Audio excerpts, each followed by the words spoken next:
What's going on, you guys? So I finally closed on my first investment property. This property right behind me has been my primary residence for about 2 years, and we're now going to be renting it out for about $1,600 a month.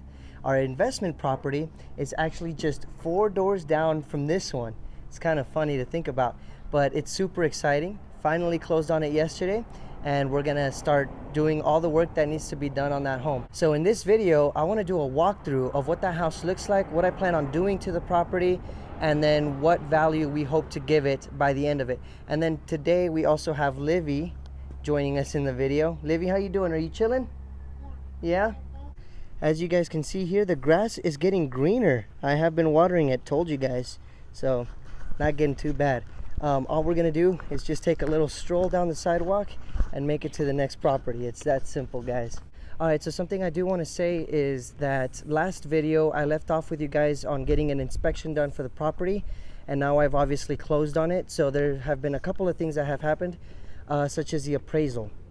The home was appraised, and I was really afraid that it was going to appraise lower than the purchasing price. Remember, I was buying this for $149,000, and I was afraid that it would appraise for $145,000. But I had the feeling that I was okay. I had done my homework enough to know that the value of the property was correct, and I was okay buying it at $149,000.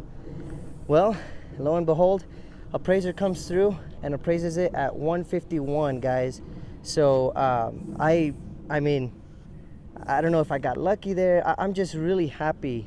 And so all in all, my loan is for $141,000, and the appraised value as is, distressed, how I'm about to show you, is $151,000. So I've already got $10,000 in equity in this property, which is amazing, guys. And that's why Michael Zuber says for you to learn your market. What does learning your market entail? What does that mean? It means to learn what things are going for, guys. Do the math. Find out what other things in the neighborhood are looking like, what the prices on those look like, and then kind of do the math on the one that you're wanting to buy. That's what knowing your market is. And when you do that, when you know, you're able to make a better decision and a better educated guess of what it goes for. And then you end up with a situation like me where I'm buying it for $149,000 and it appraised for $151,000.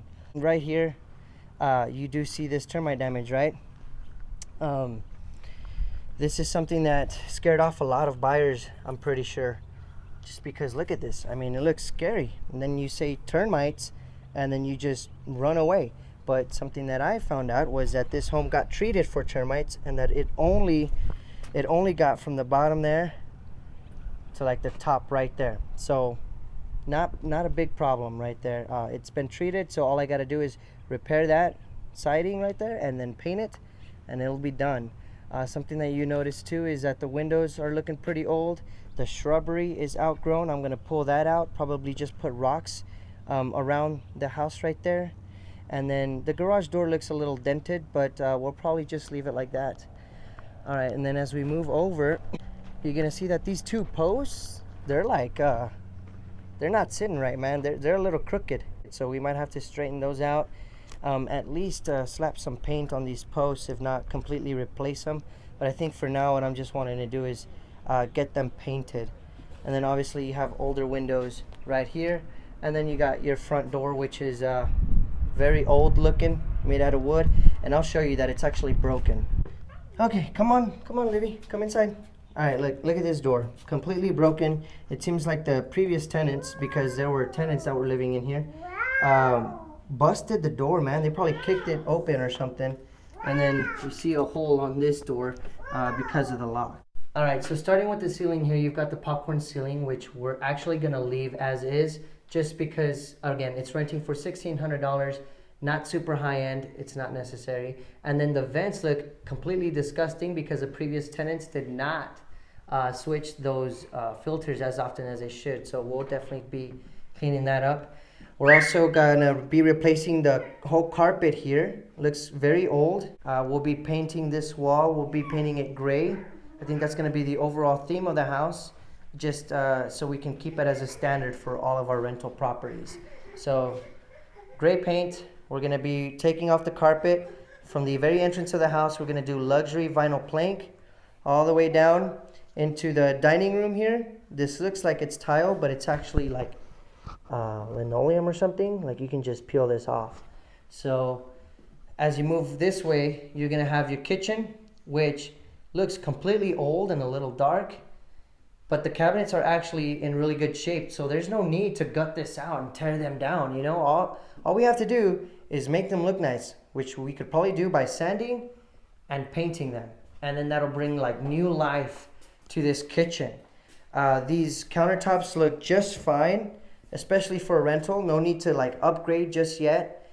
You know, they're doing fine. And then the vent hood does look questionable. The vent hood here looks really dirty, but it does work. So I don't know if we'll just clean it up and re-spray paint it, or if we'll just get a new one altogether. But all of this will be luxury vinyl plank, right? And then we're gonna move into the master bedroom. We're gonna be replacing the carpet. We're gonna do carpet here. We might keep the paint as is, but we might paint this wall as an accent wall gray. And then, I'm sorry, but I don't have the lights turned on yet here on this property. But as you can see here, the vanity looks pretty well taken care of, but we're probably gonna paint it and make it look more modern. This bathroom is actually missing a light fixture up there, so we'll have to deal with that. You can also tell that it's got wallpaper. So we're gonna be tearing this wallpaper down and then painting the bathroom. And then, sorry that it's so dark, but you can see that it's a fiberglass shower. And that is completely okay. It's in great shape. We're gonna leave it as is. There's no need to spend hundreds of dollars or maybe even thousands of dollars on tile and then getting the tile work done. That, you know, messes up your whole flow of trying to get the house fixed up in a very efficient way. So what we're gonna do is we're just gonna leave it as is. No need to spend time on that shower. We're just gonna be painting that and then getting a light fixture for that. We're gonna be doing luxury vinyl plank maybe in here, or linoleum, which is cheaper. So we'll see what we do in these bathrooms. But the guest bathroom is just like this one. I'll show you here in a minute. Okay, and then obviously we have the wallpaper here in the dining room as well. We're gonna be painting this white, which actually looks really nice, so no need to remove it. We're gonna paint that white. And then this we'll probably paint gray after the wallpaper is removed. I don't know what to do with this, guys, to be honest. Why is there a ceiling fan in the dining room? I mean, I don't understand that. Like, you guys see that? Like, there's the back door. There's gonna be like our kitchen table, and then there's a ceiling fan right on top of the kitchen table. I don't understand that, but we'll see. We'll see what we do with that. As you move here, you get more cabinetry, which will paint the same color as the kitchen cabinets. And then here, we're gonna replace the carpet, maybe paint the room, and replace the window. And here, you've got wallpaper again. Like I said, it's the same as the master bathroom. Looks really great. I mean, it's a great bathroom. Just gotta take off the wallpaper, paint the walls, paint the cabinet, and this one already has a nice light fixture up there, so we'll probably leave it as is. Then as you go through here, you've got another bedroom. Again, same thing. Replace the carpet and then replace the window, because these windows are single paned and they're a little broken and cracked. Almost on every single one there's a problem, kind of just like this one. So that's what we're going to be doing. Let's go outside real quick and let me just show you outside. Alright, so here's the outside. You've obviously got a lot of weeds growing and everything. It just all looks really old, right? Like, nobody wants to buy this house when it looks super old and it looks questionable to the regular home buyer. They're not going to want to buy something like this. So that's why I come in and I know exactly what I can do to the property and know that these damages are not as bad. This is the back, which I'm going to actually be painting. I'm going to be painting the whole siding over here. Something to note that I actually didn't say at the beginning is that I got a brand new roof. So that's what a brand new roof looks like, guys. I'm super lucky and super grateful that there was a hailstorm that came by and she filed the insurance claim and got a brand new roof. So I'll just be painting the siding and the trim. I still don't know what color. I got to be conscious about the fact that this brick is, you know, brownish looking, and then the roof is also kind of like brownish. looking. So I don't know what to paint this house yet. I don't know what color, but it's got to match the roof and the brick. We'll figure it out though. The AC is fairly new, back in 2017. The landscaping looks a little questionable, like there's a lot of dips and bumps, but that's okay. The fence is also a little deteriorated.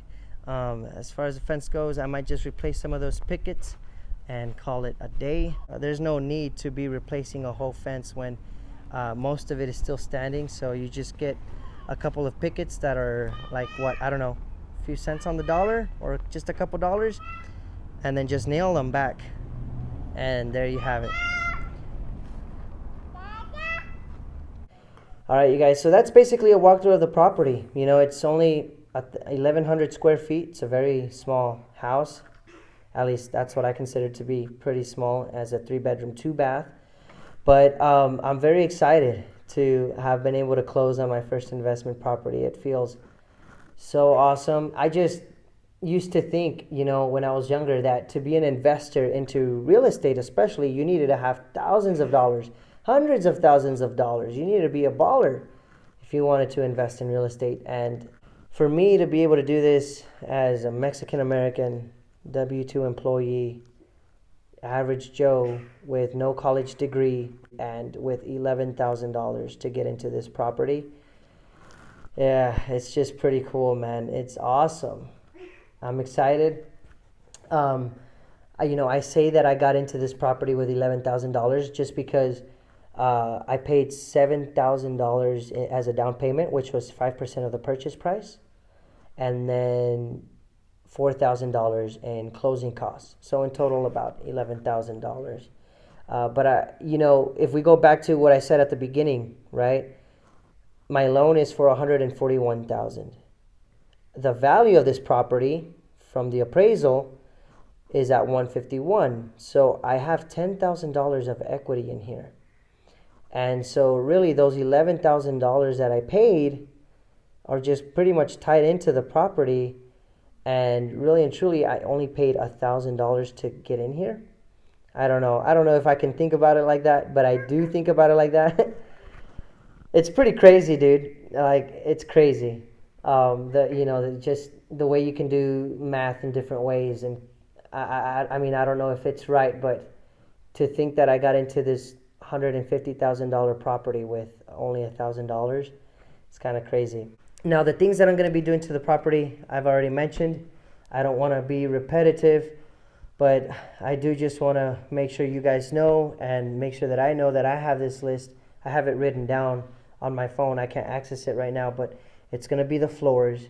It's going to be painting the walls and the cabinets. It's going to be painting the siding outside, removing all that nasty shrubbery that's out in the front, getting that termite damage fixed on the siding, and then I think we're going to be good from there. I think that's mostly it. Oh, the windows. The windows is something that I might have to do. I don't think I can get away with it just because they're single paned windows, and most of them have like pretty bad damage and cracks on them. So I showed you the cracks on one of them, and it has it like that on a few others. So we might have to replace the windows. Now, from what I'm thinking to spend on this, I'm thinking to spend anywhere between $5,000 to $10,000. I'm hoping that I'm spending more on the cheaper side, just because I'm going to be removing the wallpaper myself. I'm going to be installing the flooring myself. I'm going to be painting. Did I say that already? I'm going to be painting the walls myself. I'm going to be painting the cabinets myself. So really the only thing that's going to cost me money might be figuring out how to fix that termite damage, the material for the flooring, like the carpet and the luxury vinyl plank. The paint I already have. So I'm thinking it's just going to be the material for the flooring, material to fix the siding, the windows, and I'm thinking that's it. You know, if I'm going to be doing a lot of this work myself, I think I'm going to save me a lot of money. And so I'm hoping I'm spending around $5,000 to... But right now, like, I really don't have like a set number, and I don't want to have like a set number because, like, what if I go over it and then I just kind of like feel dumb for underestimating it, and then if I overestimate it, I'm gonna feel dumb for overestimating.